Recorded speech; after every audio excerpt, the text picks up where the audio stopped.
Most business owners think the biggest risk when selling their company is not finding a buyer. That's not the real risk. The real risk is thinking you're winning the deal while millions quietly leak out through valuation cuts, deal structure, retrades, and bad assumptions you didn't even know you were making. I've seen owners sell their business on paper only to lose seven figures before the wire ever hit. Today, I'm going to show you how to sell your business without leaving millions on the table, and more importantly, how to avoid the silent mistakes that kill outcomes for otherwise great companies. And no, this isn't theory. This is what buyers actually care about. A few years ago, I watched a business owner walk into a sale feeling unstoppable. Strong EBITDA, multiple buyers, above market multiple. Then diligence started. Performance slipped. Financials got messy. The narrative broke. What looked like a home run turned into a price cut, worse terms, and a deal he regretted accepting. He didn't lose millions because his business was bad. He lost millions because he didn't understand how the game is really played. Let's fix that. Tip number one, stop believing valuation fairy tales. This one is uncomfortable but critical. Before you hire an M&A advisor, do not expect accurate estimates on valuation, deal structure, certainty to close. Why? Because at that stage, they're trying to win your business. And most, not all, but most, will be overly optimistic. High multiples, all cash, strong buyer appetite, or even, I previewed this with a few buyers and they were very interested. It feels great. But feelings don't fund your retirement. They don't monetize your life's work. Here's the nuance most owners miss. Once you do hire an M&A advisor, listen to them. The savviest sellers understand something most others don't. You built the business, they sell businesses for a living. And no, despite what some owners fear, good advisors are not just trying to get a deal done at any cost. In my experience, that's mostly a myth. Reputable advisors care deeply about outcomes because their reputation depends on it. Future deals depend on it.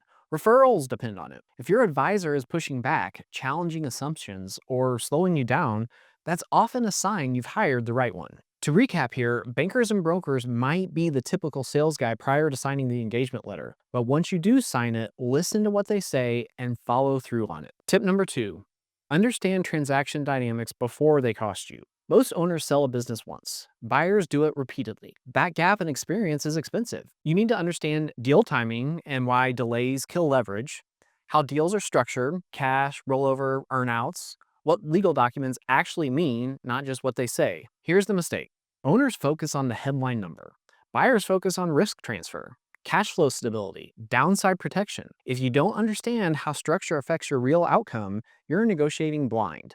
This is exactly what I help clients with at pre-sale prep, educating them before they're under pressure so decisions aren't made emotionally or reactively. If you want to understand how deals really work, there's a free video linked below that walks you through this step by step. Tip number three, why doing nothing is the riskiest move. I see this all the time. Founders don't avoid preparation because they don't care. They avoid it because they think they can or should handle it themselves. They read articles, they talk to peers, they wait until a buyer shows interest. And asking for help feels risky, especially when it's early in the process. Internally, I think about this as errors of omission versus errors of commission, which in other words means most owners would rather risk doing nothing than risk doing the wrong thing with the wrong advisor. But here's what actually happens in the real world. Trying to figure this out on your own doesn't preserve leverage. It quietly gives it away because buyers can immediately tell when a seller hasn't been properly prepared. Not emotionally, not philosophically, practically. They see it in how questions are answered, how financials are explained, how risks are framed or avoided, how confident the seller is under pressure. And when that preparation hasn't been done with experienced help, buyers don't stop the process.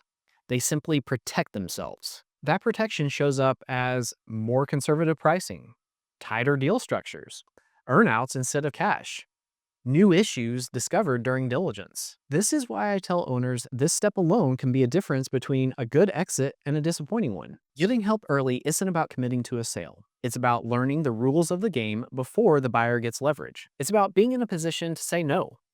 Don't take this for granted because it happens often where sellers feel like they have to say yes because they are so far in the process or there is only one real buyer.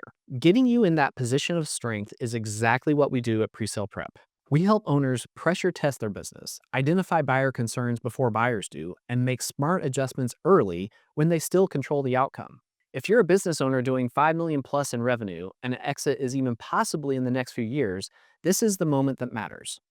There's a link below where you can either watch a short video explaining how this process works or schedule a call to talk through whether preparation makes sense for your situation. Tip number 4, build buyer relationships before you sell. This one surprises people. Most buyers will never tell you this, but getting to know buyers before you sell is one of the most underrated advantages you can have. And it's not about pitching, it's about learning. You learn what buyers love about businesses like yours, what they hate, where deals fall apart, what creates premiums, and what destroys them. Think of it as a real-time feedback loop from the people who write the checks. When owners do this early, something powerful happens. They stop guessing. They start building with the buyer in mind. And when you finally go to market, the outcome improves, not because you sold harder, but because your business already fits what buyers want. This is something we intentionally guide clients through because it's almost impossible to reverse engineer once you're already selling. Tip number 5, trustworthy financials beat perfect financials. Let me say this clearly. Buyers don't need perfect financials. They need trustworthy ones. Audited financials are ideal, but they're not always realistic. At a minimum, reviewed financials go a long way. But here's what matters even more. Your financials must fit the narrative. If you say growth is steady, revenue and EBITDA should be consistently rising. Margins are improving. Expenses should clearly show why. Broad expense buckets kill trust. When buyers can't draw conclusions from your numbers, they assume risk, and risk gets priced out of your deal. This is one of the biggest hidden deal killers I see, and it shows up late when leverage is already gone. Tip number 6, build a marketing deck that actually sells the business. Your marketing deck is not a brag sheet. It's a decision-making tool. A strong deck should clearly communicate company history, key differentiators, what makes you different, not just good, blinded customer information without exposing risk, a growth strategy that is in the process of being executed, financial projections. And here's the mistake owners make. They oversell. They try to paint a picture that doesn't exist. Or more bluntly, they try to put lipstick on a pig. Buyers can smell optimism from a mile away. What they want is clarity and a story that the numbers support. When your deck allows a buyer to truly understand the business, not just get excited, confidence goes up, and confident buyers pay more. This is another area where preparation matters more than polish. Tip number 6, have a real growth strategy and be executing it. Every owner says they have a growth strategy. Very few can prove it. Buyers don't pay premiums for ideas. They pay premiums for execution, momentum, evidence. You don't need explosive growth. What you need is a clear plan, evidence it's working, evidence that growth doesn't depend on you. Even modest, well-executed initiatives can materially change valuation and deal structure.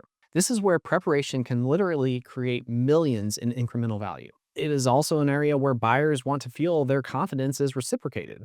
In other words, if you don't have confidence about the business being able to grow, why should they? Tip number 7, articulate why you're different clearly and demonstrably. If you can't clearly explain why your product or service is different, buyers will assume it's not. Better service isn't a differentiator. Great culture isn't enough. You need to show what you are doing that your competitors are not.